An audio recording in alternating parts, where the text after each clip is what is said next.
There have been a total of 7 U.S. presidents over the course of my lifetime. That should probably give you a pretty good guess as to how old I am. And to get to this level of leadership, to be, or even just to be considered the U.S. president, you need to know a thing or two about how to get things done.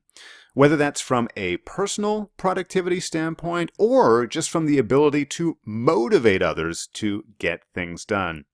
Now, arguably my favorite U.S. president of all time was Dwight D. Eisenhower. And that may sound surprising because he was the leader of the United States long before I was even born. But this quote has really stuck with me since the first time I heard it. He said, "What is important is seldom urgent, and what is urgent is seldom important." And from this brief quote, we get our important urgent matrix, something that was made quite popular by Stephen R. Covey in his book, The 7 Habits of Highly Effective People. Now, the important urgent matrix gives us 4 different quadrants where we can group together our tasks and our projects and give us a bit of a better idea of where we should be focusing our attention and what types of tasks or what types of things we should maybe try to avoid on a daily basis. We first have our important and urgent quadrant. Now, this tends to be our reactive tasks, things that have a sharp deadline, something that's due right away, a crisis, some type of fire that we need to fight. Next, we have our important and not urgent quadrant. This tends to be more of our proactive activities, things that don't need to be accomplished today, this week, or maybe actually never need to be accomplished, but provide a lot of value if we work on them and if we bring them to fruition. Down below, we have our tasks which are not important yet urgent, and these tend to be made up of a lot of interruptions. Think of phone calls that you receive or people who drop by your desk, and perhaps what they have in front of you is not that important, but it may seem urgent, or people are making it sound more urgent than it actually needs to be. And then our last quadrant are our activities which are neither important or urgent, and these tend to be our time wasters. Now, we all need some downtime. We all need to get away, maybe spend some time binge watching Netflix. But hopefully, during our working hours, when we're trying to get things done, we're spending little to no time in that last quadrant.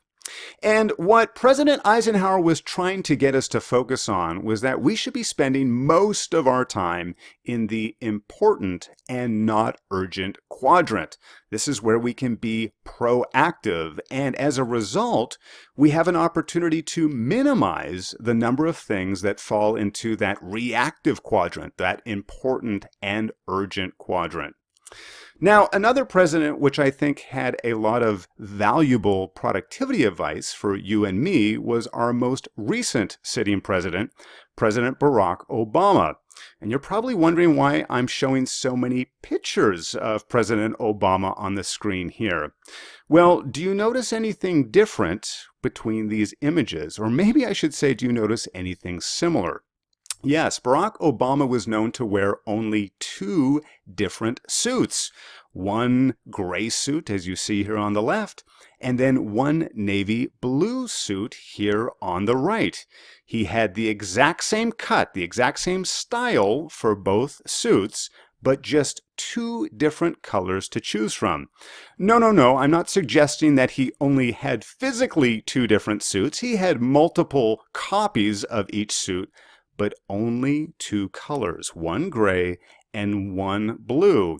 So why was this helpful to him? How did this help him improve his productivity and his ability to get things done? Well, when he was asked the question, he responded with this. He said, "I'm trying to pare down my decisions.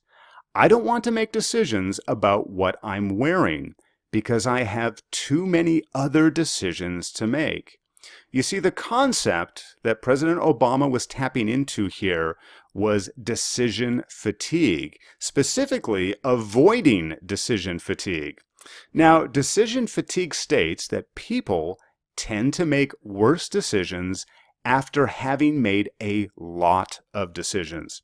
This is precisely why many judges will give out harsher penalties, harsher rulings later in the day, later in the afternoon than they do earlier in the morning. And President Obama was trying to minimize the amount of decisions, unnecessary decisions, that he needed to make first thing in the morning when he got dressed, when he decided what to wear for the day, because he had much more important things to focus on. So I think a valuable lesson for all of us. Now, yes, we are not the leader of a nation, or at least most of us watching are not leaders of a nation or a country, but I think we can use this advice to our advantage. So my question to you is this: how can you reduce the number of unnecessary decisions in your day? We all have decisions to make, but how can we reduce the number of decisions, the number of unnecessary decisions that we need to make so we can be sharp, so we can be clear on our most important decisions? I would love to hear your answer in the comments below. Thank you so much for watching. If you enjoyed this video, please give it a like, give it a thumbs up below. And if you've not yet subscribed to Simpletivity, please do so. It's absolutely free and you'll get updates of new videos here on this channel. Thank you so much for watching, and remember, being productive does not need to be difficult. In fact, it's very simple.